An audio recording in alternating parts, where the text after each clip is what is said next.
Olá pessoal, tudo bom? Domingão, professor Fabião aqui na cozinha, Masterchef, tá? O prato de hoje é escondidinho de carne moída, tá? É uma delícia, uma das minhas especialidades. Aí o que a gente vai fazer? Para aproveitar bem o tempo, eu vou fazendo o escondidinho e a gente vai trabalhando com o primeiro reinado do Brasil, tá?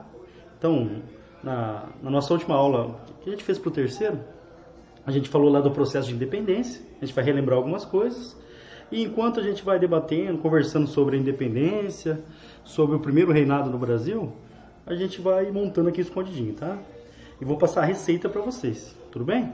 Então, hoje é dia de escondidinho e primeiro reinado aqui com o professor Fabião. Vamos lá?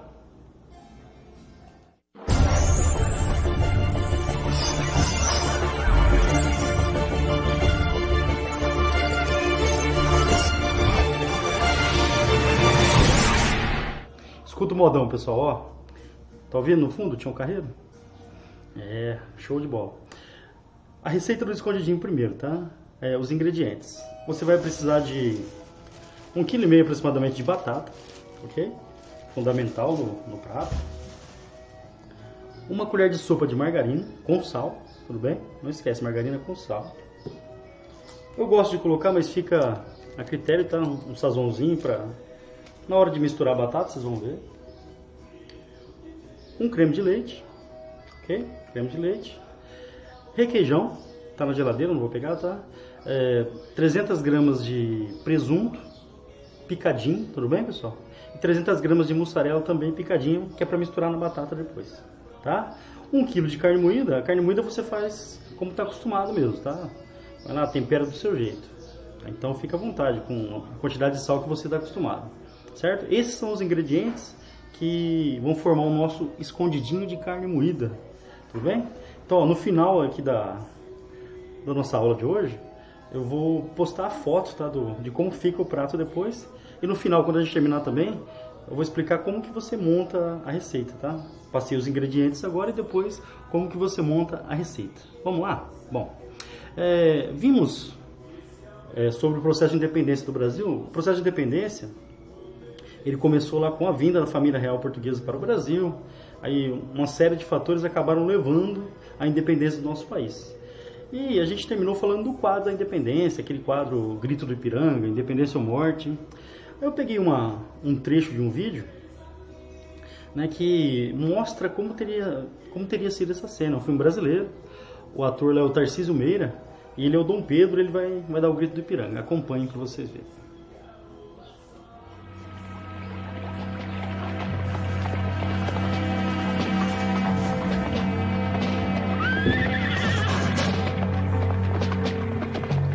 Pessoal, percebam, esse personagem aí com o carro de boi, ele aparece no quadro também.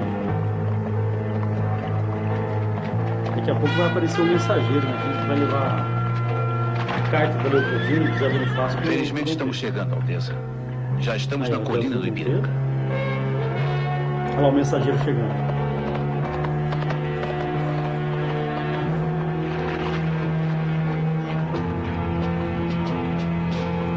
Apareceu o riacho aí, o Ipiranga.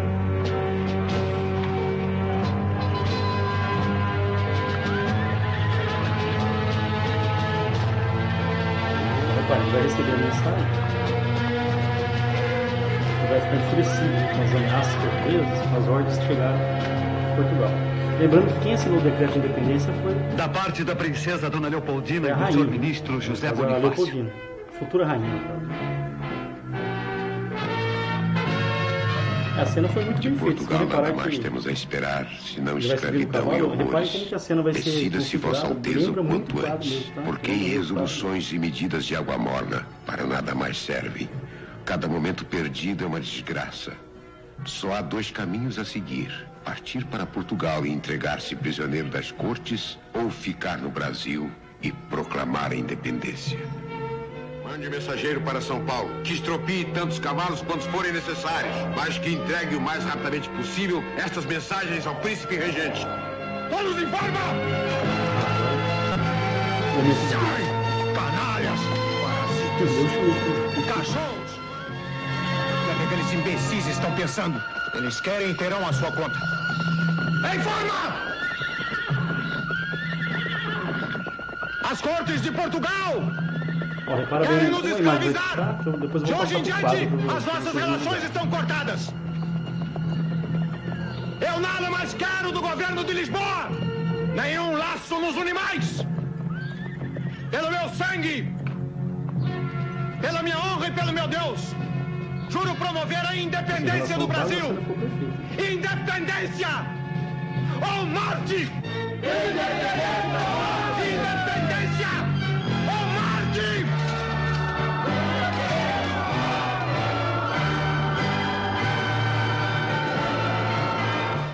Olha aqui o quadro. Reparem, né, pessoal, que Dom Pedro ele aparece ali no centro do quadro. É numa posição mais alta, em destaque. A cavalaria também. É o pessoal comemorando com as espadas para cima. Ou seja, esse quadro ele é uma interpretação da realidade, né? Por quê? Provavelmente, é que a batata, pessoal. Provavelmente, não foi bem assim a cena, tá?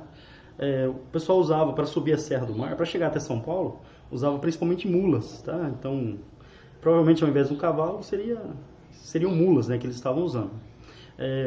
Um padre que acompanhava a expedição de Dom Pedro também, ele relatou que o imperador estava passando mal, estava com dor de barriga mesmo no percurso, então provavelmente a cena não foi bem assim. Com certeza ele falou alguma coisa mesmo, né, deve ter dito independência ou morte, mas o quadro ele romantizou a cena, né, para ficar mais bonito na história, tá? Então esse é o quadro Independência do Brasil. O Brasil se torna independente, a partir do momento que ele se torna independente, o que vai mudar no país? Será que a gente é independente mesmo? Tá? Então, agora a gente começa a tratar do Brasil independente. Né? Após o grito do Ipiranga, a assinatura do decreto de independência, como ficou a situação do país? Vamos para os slides. Bom, o nosso primeiro reinado, tá? Percebam que o primeiro reinado, ele é curto, muito curto. Ele vai só de 1822 até 1831. Tá? A gente vai entender também por que isso aconteceu, por que o governo de Dom Pedro durou tão pouco. Pessoal, pouco mesmo. De 1822 até 1831. Ele fez um pouquinho de caquinho e ajudou a perder o poder, tá? Algumas medidas que ele tomou. Bom, quando a independência ela foi proclamada, né, houve o grito do Ipiranga, o decreto, alguns conflitos aconteceram. Lembrando, a gente não teve uma guerra geral de independência. Pessoal, ponto de atenção. A gente não teve uma guerra geral de independência, tá? Não teve. Alguns conflitos aconteceram pelo território, principalmente onde você tinha o exército português, tá? Então não tivemos uma guerra de independência em si. Alguns conflitos que aconteceram pelo território, isso sim. Aí eu deixei até em vermelhinho, principalmente na Bahia, no Pará também, tá? Mas principalmente na Bahia, os conflitos mais violentos. Mas a gente não teve mesmo uma guerra de independência e o Dom Pedro ele conseguiu abafar qualquer tentativa de reação, tá? Conseguiu. Para o vestibular, atenção agora, cai muito, tá? Cai muito mesmo. Qual foi o primeiro país a reconhecer o Brasil como independente? Isso é muito importante, tá?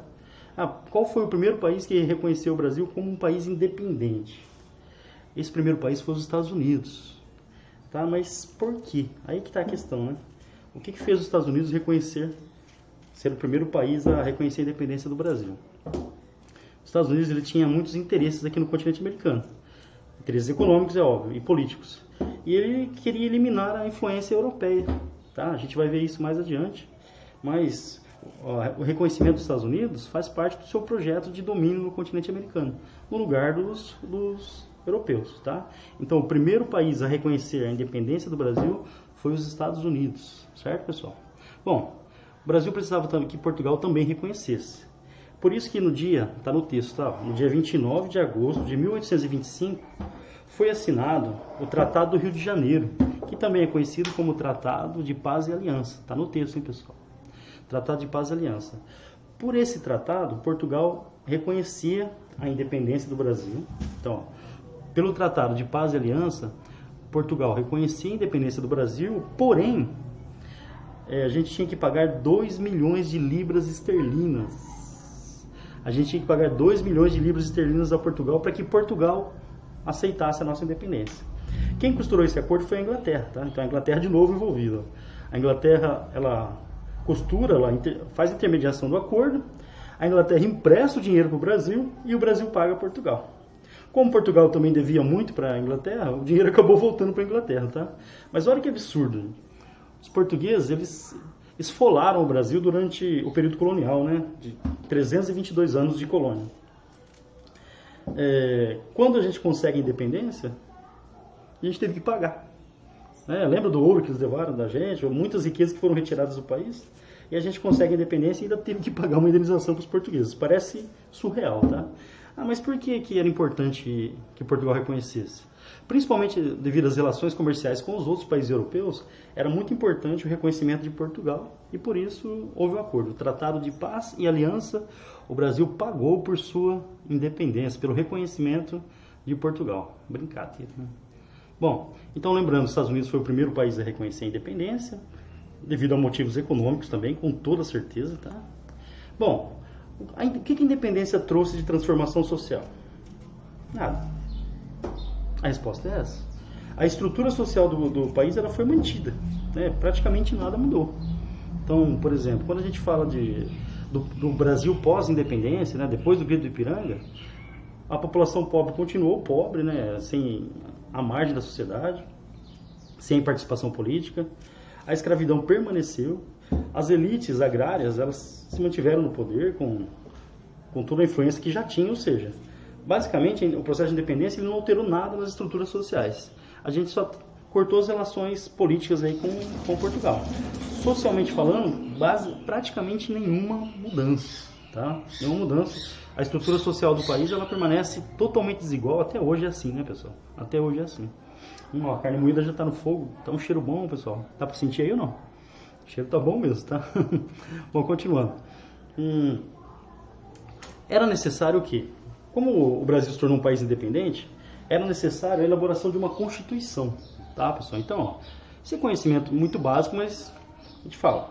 Constituição é o quê? O conjunto de leis que rege um país. Todo país tem a sua Constituição. Ela pode ser mais ou menos autoritária, né?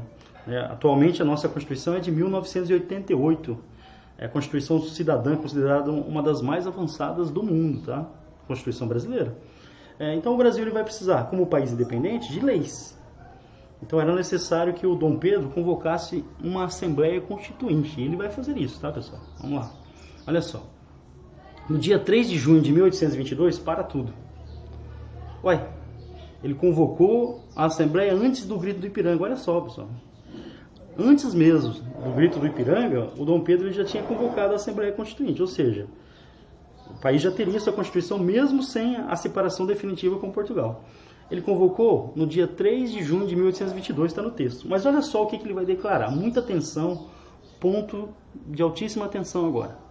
Ele declarou que aceitaria a Carta Constitucional, contanto que ela fosse digna do país, para tudo, e digna dele. Ou seja, ele está mandando uma mensagem. Ou a Constituição é escrita do jeito que eu quero, eu tenho um projeto autoritário para o país, ele não falou isso, mas ele tinha, ou ele não aceitaria. Então, quando os trabalhos da Constituição começam, ele manda esse recado. Eu quero uma Constituição digna do meu país e minha também. Digna de mim também, né, imperador.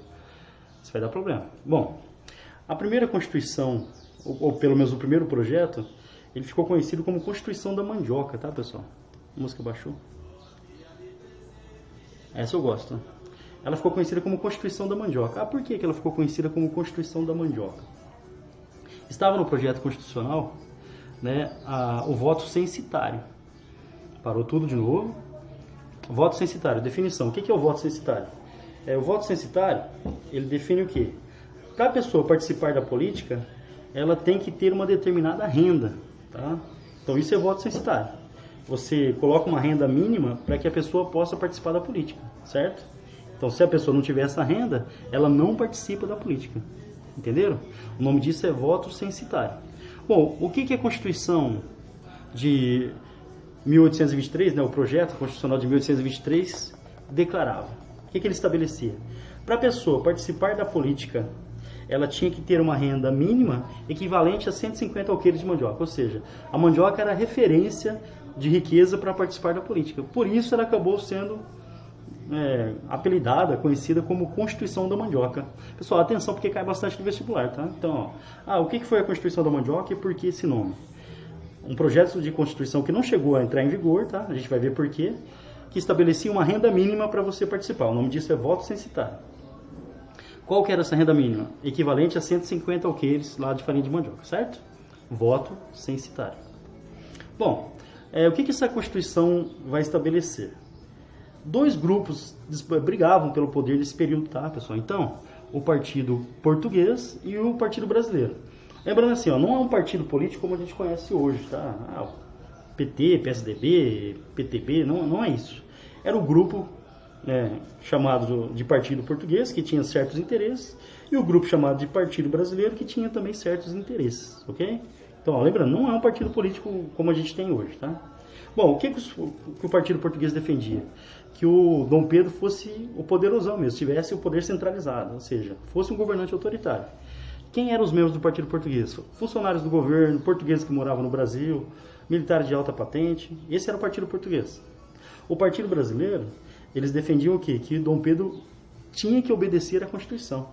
Na realidade, eles queriam o quê? Uma monarquia constitucional, onde o principal poder não seria do imperador, e sim do parlamento, dos deputados e senadores. Eu acho que o Dom Pedro não vai gostar dessa ideia, né? Então, repetindo, disputa política na época, Partido Português, Partido Brasileiro.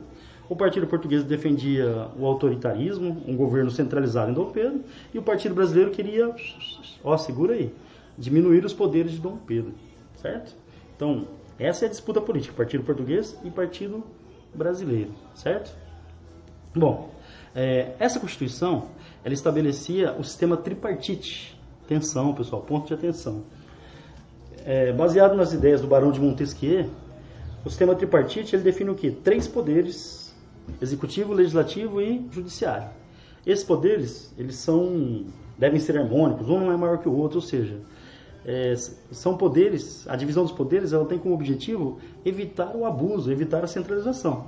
Então, na Constituição de 1823, foi implantado o sistema tripartite. Ou seja, Dom Pedro, se esse projeto fosse aprovado, ele teria que submeter a um modelo tripartite de Constituição.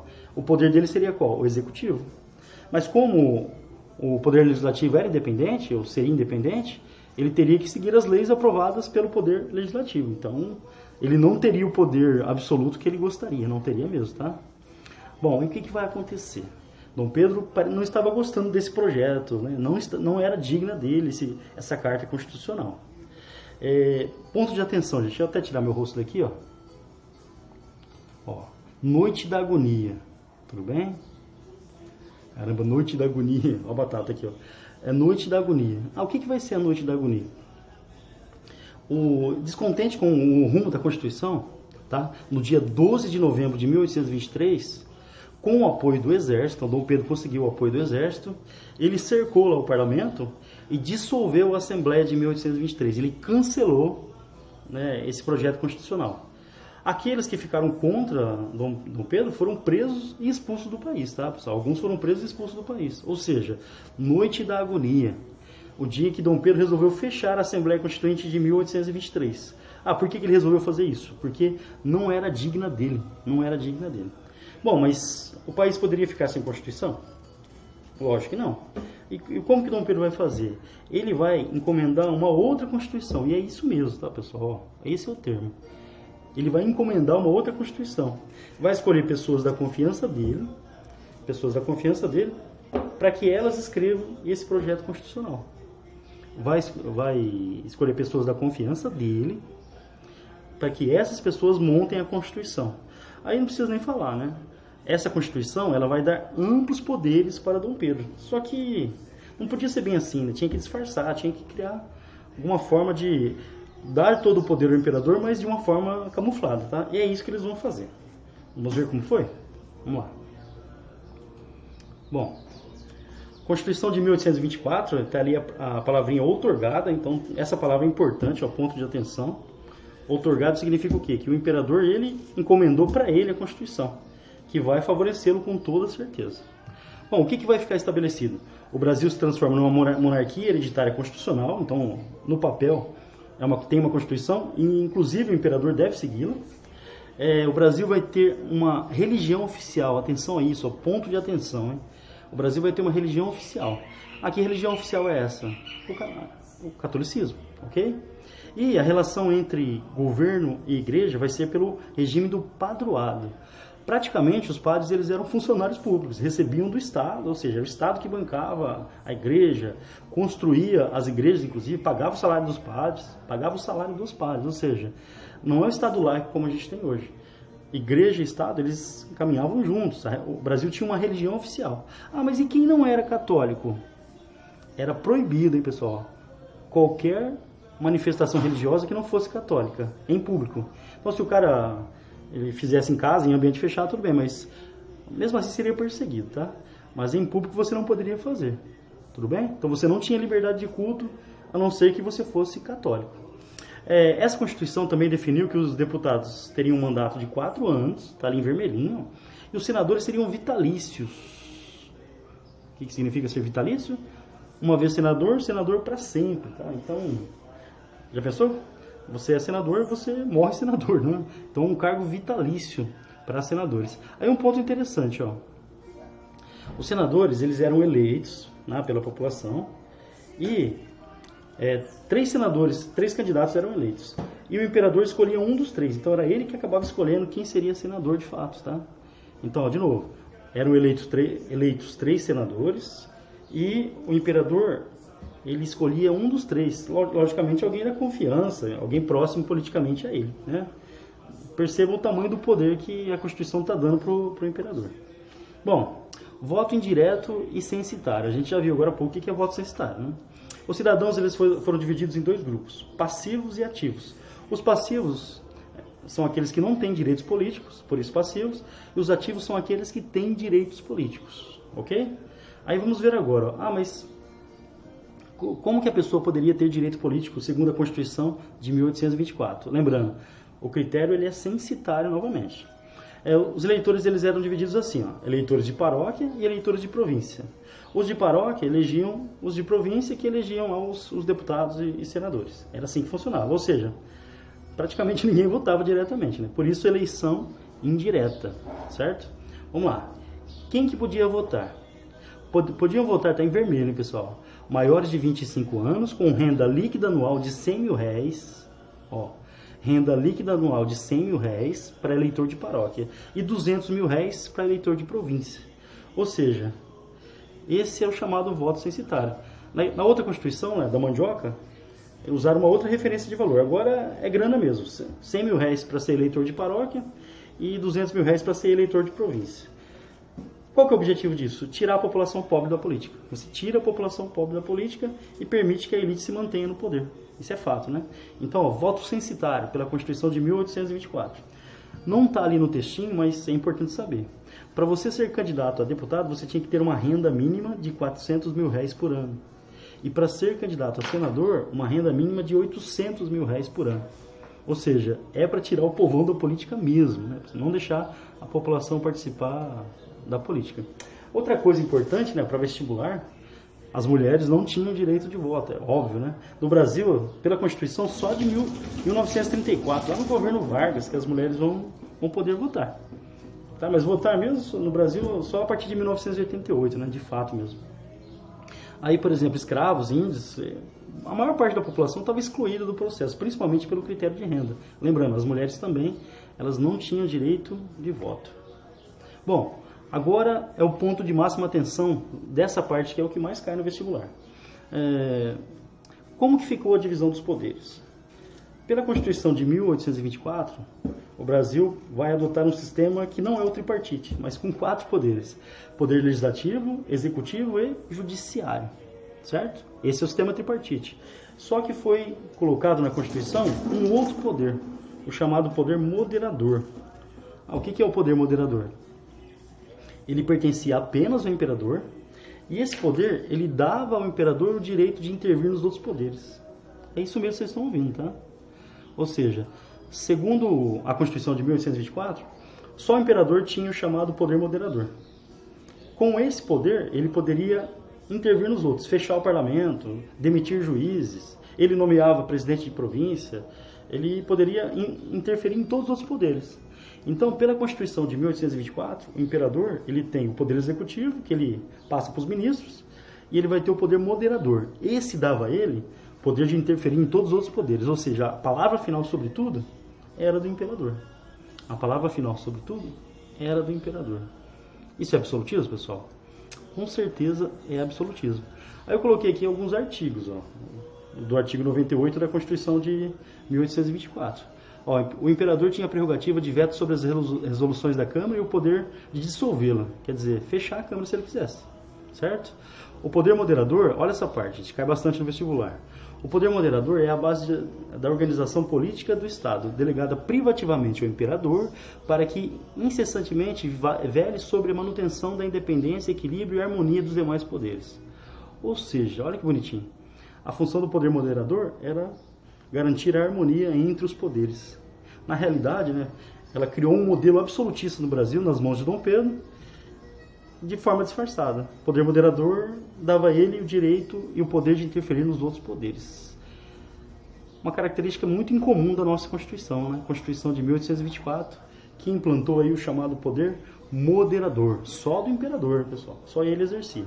Também as capitanias hereditárias, né, na época da colônia, tiveram seu nome alterado, passaram a ser províncias. Hoje a gente chama o que era província no passado, hoje é estado, tá? E foi assim que a estrutura de organização do país foi montada, tá? Foi isso que a Constituição de 1824, outorgada por Dom Pedro, definiu. Os pobres foram excluídos da participação política, só quem tinha dinheiro podia votar e ser votado, e para ser senador, por exemplo, o imperador passa a ter poderes totais através do poder moderador. É isso, pessoal. Então, ó, essa vai ser a primeira parte, tá? Falamos aí da fase inicial do primeiro reinado, das constituições, e na próxima a gente vai falar do governo mesmo. O bicho vai pegar, hein, pessoal? O bicho vai pegar mesmo. Dom Pedro vai cair rapidinho, não vai aguentar a pressão, certo? Bom, agora, voltando aqui ao escondidinho, tá? Eu tô descascando as batatas, acho que eu falei demais e descasquei pouco, tá? Como que vocês vão fazer? Cozinha as batatas, mas para ficar bem mole mesmo, tá? Deixa ela bem molinha. Cozinha as batatas, coloca numa vasilha, aí você vai colocar o creme de leite, certo? Uma colher de margarina. Se quiserem e gostarem, um sazãozinho. Coloca lá a mussarela picadinha, mistura no meio, 300 gramas. Coloca o presunto picadinho, mistura. Aí você vai fazer uma massa. Vai amassando, apertando, porque todos esses ingredientes vão se misturar. E fica muito gostoso, tá, pessoal? A margarina, o creme de leite, eles dão um sabor fantástico na mistura. Aí, feita a massa, a carne moída já vai estar pronta. Lembrando, a carne moída você tempera como quiser, certo? Pronta a carne moída, você pega a massa, um refratário ou uma assadeira, se preferir. Faz uma primeira camada com a massa de batata. Coloca uma camada de carne moída. Eu costumo colocar assim, ó, depois da camada de carne moída eu coloco fatias de mussarela, tá? E por cima das fatias de mussarela, uma nova camada da batata, certo? E salpico em cima com queijo parmesão ralado, certo? Esse é o escondidinho. Só de falar já dá água na boca, tá? Meu filho adora, ele come essa dele inteira, tudo bem? Olha aqui a fotinha do escondidinho.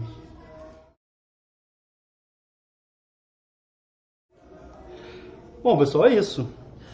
Falamos hoje sobre o primeiro reinado, o começo, né, do primeiro reinado, e falamos também sobre escondidinho, professor Fabião Masterchef, certo? Experimente a receita que eu tenho certeza que vocês vão adorar. Gente, compartilhe o canal, like, sininho de notificações, vamos fortalecer aqui o canal do professor Fabião, ok? Bom domingo para vocês, né? Se cuidem nessa quarentena desse coronavírus. Um beijo, vamos juntos construir a história.